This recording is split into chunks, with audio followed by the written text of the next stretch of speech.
Welcome back to another episode of It's Time for Beer. Now we're doing something different today. I'm actually brewing a batch of beer. I'm not going to show you the whole thing, but I'll kind of walk you through little steps here and there. What I have sitting right here is my strike water that I'm heating with my heat stick. Back here, I'm going to be measuring out my grain.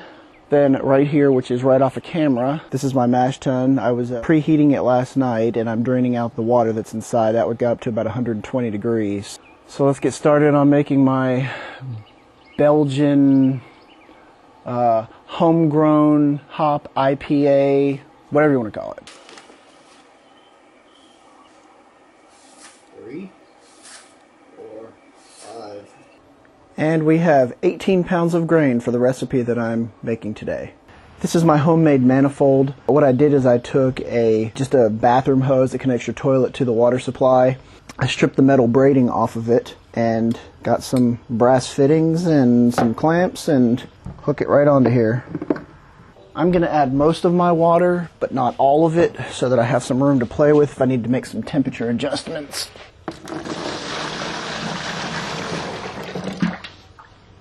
We'll call that about 3 gallons. You want to add your grain in slowly to the water that's in here, because otherwise you're going to get some, what we like to call in the industry, dough balls. Dough balls are bad. All the grain is in, all of it's mixed. I added that last half gallon of water. We're going to let this sit for about 10 minutes. That way it'll give the grain time to warm up. Then we'll make adjustments from there. It's been nearly 20 minutes. We've leveled off at 141.6 degrees Fahrenheit. And I wanted to get it up to about 150. I've heated up 3 gallons of 187 degree water. Let's see how we do on raising the temperature. That was just 1 gallon. So let's mix that up. We've leveled off right around 152. I'm not going to add any more water. We're just going to have a little bit thicker of a mash.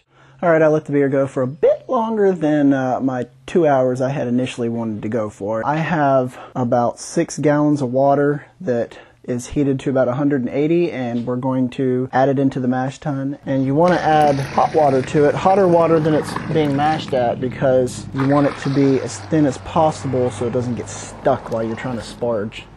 So I've just added 3 gallons of hot water. So we now have a total of 7.5 gallons of water sitting in here, and we assume that the grain is going to absorb about 1/10 of a gallon per pound, and we have 18 pounds in here. So we'll sparge this out, and then we'll add the rest of the sparge water in, which is another about 4 gallons.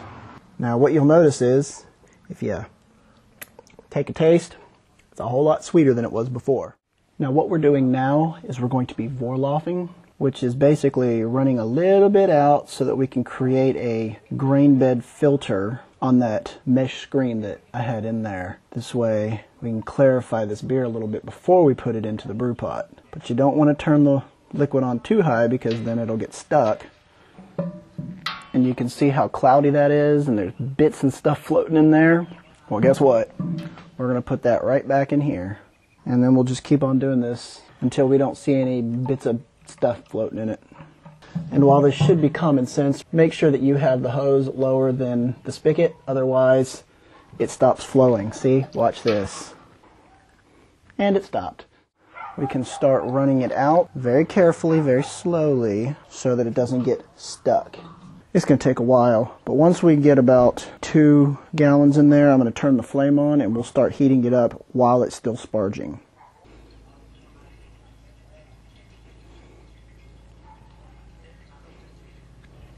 Since this thing's probably between 2.5 to 3 gallons full, we're going to go ahead and turn the heat on.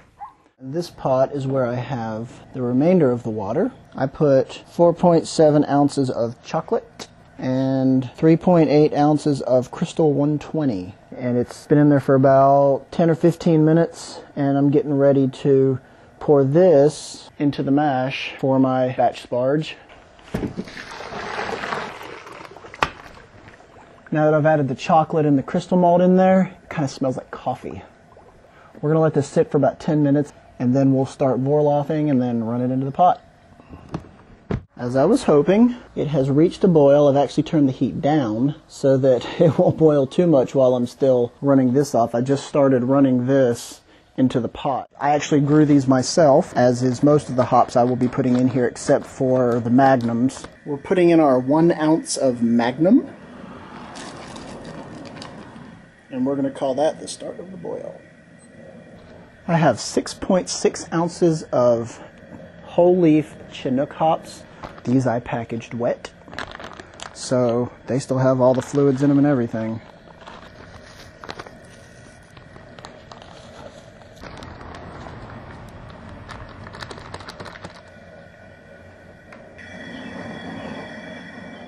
Could not have gotten this by myself.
And now we wait.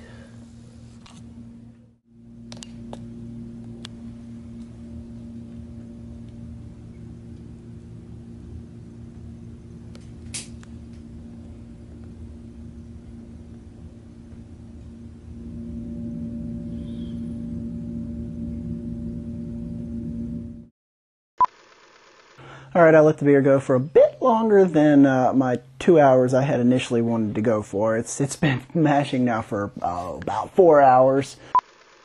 I put them in a little, I think it was just a pantyhose thing, and used that as my little strainer bag. I think I lost my bag. Oh, there it is. That looks yummy, doesn't it? If you hear me, it goes, ah! Turn it off.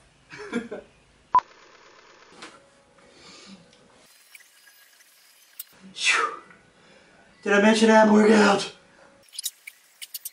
Who says beer is bad for you? Oh, thank God. If you enjoyed this video, please hit the like button below, and to see more beer reviews and homebrew tutorials, please hit the subscribe button.